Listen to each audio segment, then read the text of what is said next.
Hi, അമ്മള് സ്വാഭിയുടെ പുതിയൊരു വീഡിയോയിലേക്ക് എല്ലാവർക്കും സ്വാഗതം. അപ്പോൾ ഇന്ന് നമുക്കൊരു നാടൻ വിഭവമായാലോ?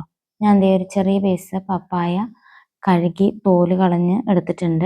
അതിനെ കട്ട് ചെയ്ത് വെച്ചിട്ടുണ്ട്. ഇനി നമുക്കിതൊന്നും കൂടെ അതിൻ്റെ ഒരു പശയുണ്ടാവും, പൊള്ളലുണ്ടാവും ചിലപ്പോൾ അത് കഴുകാതെ വേവിച്ച് കഴിഞ്ഞാൽ.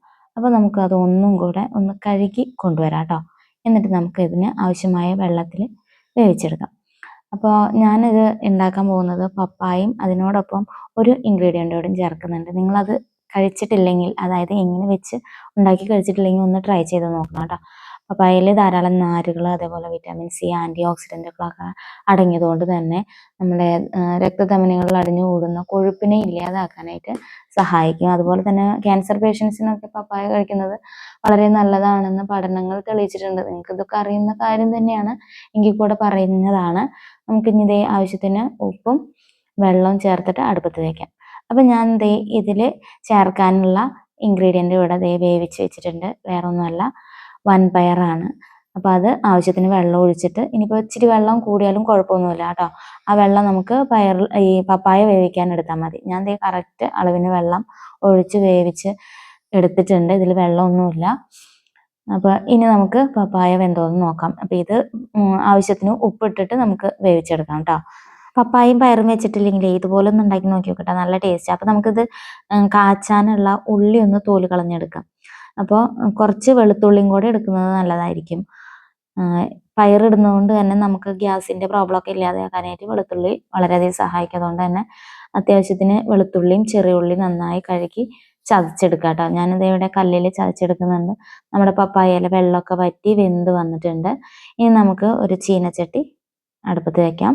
അപ്പോൾ അതിൽ നമുക്ക് ഈ ഉള്ളിയിട്ട് മൂപ്പിച്ചതിന് ശേഷം നമുക്ക് അതിലേക്ക് കൊട്ടാനുള്ളതാണ്. പിന്നെ നിങ്ങളിൽ ഇടിച്ച മുളക് ഉണ്ടെങ്കിൽ അത് എടുക്കുന്നതായിരിക്കും കുറച്ചുകൂടി ടേസ്റ്റ്. ഞാൻ അതാണ് യൂസ് ചെയ്യാറ്. നിങ്ങൾ ഇനിയിപ്പോൾ അതില്ലെങ്കിൽ മുളക് പൊടി ഇട്ടാലും മതി കേട്ടോ. ഉള്ളിയൊക്കെ നന്നായി മൂത്ത് വന്നിട്ടുണ്ട്. കുറച്ച് കറിവേപ്പില ഇട്ട് നമ്മൾ ഇടിച്ച മുളക് ആവശ്യത്തിന് നിങ്ങളുടെ എരിവിനനുസരിച്ച് പാകത്തിന് ഇട്ട് കൊടുക്കുക. അത് നന്നായി മൂത്ത് വരുമ്പോൾ നമുക്ക് ഇട്ട് കൊടുക്കാം. മൂക്കണതിന് മുമ്പ് ഇടരുത്, അപ്പോൾ മുളകിൻ്റെ കുത്തെടുക്കും, ടേസ്റ്റ് അത്ര കിട്ടില്ല. ഇത് നന്നായി മൂത്ത് മൊരിഞ്ഞ് വരുന്നുണ്ട്. ഇത് നമ്മുടെ തൃശ്ശൂരൊക്കെ ഏകദേശം എല്ലാവരും വെക്കുന്ന കറി തന്നെയാണ് കേട്ടോ. പിന്നെ നാടൻ വിഭവമായ കാരണം എല്ലാവരും വെക്കുന്ന ഒരു ഐറ്റം തന്നെയാണ്. അപ്പോൾ പുതിയ ആൾക്കാർ ഇതുപോലെ ഒന്ന് വെച്ചിട്ടില്ലെങ്കിൽ ഒന്ന് ട്രൈ ചെയ്യാൻ വേണ്ടിയിട്ടാണ് ഞാൻ വീഡിയോയിൽ കാണിച്ചിട്ടുള്ളത്. അപ്പോൾ ഒന്ന് ട്രൈ ചെയ്ത് നോക്കാം, നല്ല ടേസ്റ്റാണ്.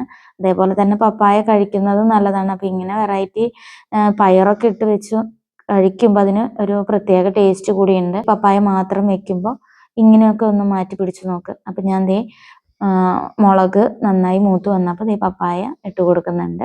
ഇനി സ്വല്പം അതിൽ വെള്ളം ഉണ്ടെങ്കിലും കുഴപ്പമില്ല കേട്ടോ, നമുക്കതിൽ വറ്റിച്ചെടുക്കാം. അപ്പോൾ പയറും ഇട്ട് ഇതും പപ്പായയും കൂടെ മിക്സ് ചെയ്ത് ഒന്ന് 2 മിനിറ്റ് വെച്ച് കഴിഞ്ഞാൽ അതിൽ സെറ്റായി കിട്ടും. അപ്പോൾ നമ്മുടെ ഉള്ളി മുളകൊക്കെ ആ മൂത്തതുണ്ടല്ലോ പപ്പായയിൽ നന്നായി ഇറങ്ങി ചെല്ലാൻ വേണ്ടിയിട്ട് നന്നായി ഒന്ന് മിക്സ് ചെയ്ത് കൊടുക്കുക. അപ്പോൾ നമ്മൾ ശ്രദ്ധിക്കേണ്ട കാര്യം എന്താണെന്ന് വെച്ചാൽ ആവശ്യത്തിന് മാത്രം വെള്ളം ഒഴിച്ച് വേവിക്കുക. കുക്കറിലൊക്കെ ഇട്ട് അടിച്ച് പപ്പായ എടുത്ത് കഴിഞ്ഞാൽ കുഴഞ്ഞു പോകും കേട്ടോ. അപ്പോൾ നമ്മൾ ഇത്ര ഇളക്കിയിട്ടും അങ്ങനെ ഉടഞ്ഞു പോയിട്ടൊന്നുമില്ല. അതുകൊണ്ട് തന്നെ ആവശ്യത്തിന് വേവിച്ചെടുക്കുക. ഇനി നമുക്ക് വേവിച്ച് വെച്ചിട്ടുള്ള പയറും കൂടെ ഇട്ട് കൊടുക്കുക കേട്ടോ. അപ്പോൾ ഞാൻ നേരത്തെ പറഞ്ഞു, പയറിൽ ഇനി നിങ്ങൾ കുക്കറിൽ അടിച്ചെടുക്കുമ്പോൾ ചിലപ്പോൾ വെള്ളം ഉണ്ടാവാം. അപ്പോൾ ആ വെള്ളത്തിൽ നമുക്ക് ഈ പപ്പായ വേവിച്ചെടുക്കാം. അതും അല്ലെങ്കിൽ കുറച്ച് വെള്ളമൊക്കെ ഉള്ളൂ എന്ന് വെച്ചാൽ ഇതിൽ കൂടെ ഒഴിച്ചിട്ട് നമുക്ക് ഒന്ന് വറ്റിച്ചെടുത്താൽ മതി കേട്ടോ. അപ്പോൾ നമ്മളുടെ ആ മുളകും എല്ലാം ആ വറ്റിച്ചെടുക്കുന്ന സമയത്ത് ആ പയറിലേക്കും പപ്പായയിലേക്കും ഒക്കെ പിടിച്ചു കിട്ടും. അപ്പം ഞാനിത് പയർ ഇട്ട് കൊടുക്കുന്നുണ്ട് ഫുള്ളായിട്ട്. ഇനി നമുക്കിതൊന്ന് ഇളക്കിയിട്ട് ഒരു 2 മിനിറ്റ് ഒന്ന് തീ കുറച്ചിട്ടിട്ട് ഒന്ന് മൂടി വയ്ക്കാം. അപ്പോൾ എല്ലാ മുളകും ഉപ്പൊക്കെ പാകത്തിന് കറക്റ്റ് എല്ലാവിടേക്കും എത്താൻ വേണ്ടിയിട്ടാണ്. അപ്പോഴാണ് നല്ല ഒരു ഫ്ലേവറും ഒക്കെ കിട്ടുന്നത്. അപ്പോൾ നല്ല ടേസ്റ്റാണ് പപ്പായയും പയറും കൂടിയിട്ട്. അപ്പോൾ ഇതുപോലെ ഒന്ന് വെച്ചിട്ടില്ലെങ്കിൽ വെച്ച് നോക്കുക. പഴയ ആൾക്കാരുടെ ഇഷ്ട വിഭവമാണ് പപ്പായയും വൻപയറും. അപ്പോൾ അത് അവർക്ക് ഇഷ്ടപ്പെടുന്നതിനും കാരണം അത്രയും രുചിയായതുകൊണ്ട് തന്നെയാണ്. അപ്പോൾ നിങ്ങളൊന്ന് ട്രൈ ചെയ്ത് നോക്കിയിട്ട് അഭിപ്രായം പറയാം. അപ്പോൾ ഇന്നത്തെ പപ്പായയും പയറും എല്ലാവർക്കും ഇഷ്ടപ്പെട്ടു എന്ന് വിചാരിക്കുന്നു. ഇതിനോടൊപ്പം ഒഴിച്ചു കൂട്ടാനായിട്ട് ഇത്തിരി മീൻകറിയും കൂടി ഉണ്ടെങ്കിൽ വാ പൊളിച്ചിട്ടാ. അപ്പോൾ പ്രായമായവർക്കൊക്കെ ഇത് വെച്ച് കൊടുത്താൽ ഭയങ്കരമായിട്ട് ഇഷ്ടപ്പെടും. ഇപ്പോൾ പ്രത്യേകിച്ച് എല്ലാവരും വെറൈറ്റി ഫുഡുകൾ ഉണ്ടാക്കിക്കൊണ്ടിരിക്കുകയാണ്. അതിനിടയിൽ ഈ നാടൻ വിഭവമായ, അതായത് പഴയ കാലത്ത് ഉണ്ടാക്കിയിരുന്ന ഈ വിഭവം എല്ലാവരും മറന്നിരിക്കുകയായിരിക്കും. അതുകൊണ്ട് തന്നെ ഇത് ഉണ്ടാക്കി കൊടുത്തു കഴിഞ്ഞാൽ അവർക്കൊക്കെ ഒത്തിരി ഇഷ്ടപ്പെടും. അതുപോലെ തന്നെ മുളക് കാച്ചുന്ന സമയത്ത് ഒരു സ്വല്പം മഞ്ഞപ്പൊടി ഇട്ടേ കിട്ടും, അത് പറയാൻ വിട്ടുപോയതാണേ. പയറും പപ്പായും തോരൻ എല്ലാവർക്കും ഇഷ്ടപ്പെട്ടു എന്ന് വിചാരിക്കുന്നു. അപ്പോൾ എല്ലാവർക്കും താങ്ക് യു. അഭിപ്രായങ്ങൾ കമൻറ്റ് ബോക്സിൽ അറിയിക്കുക.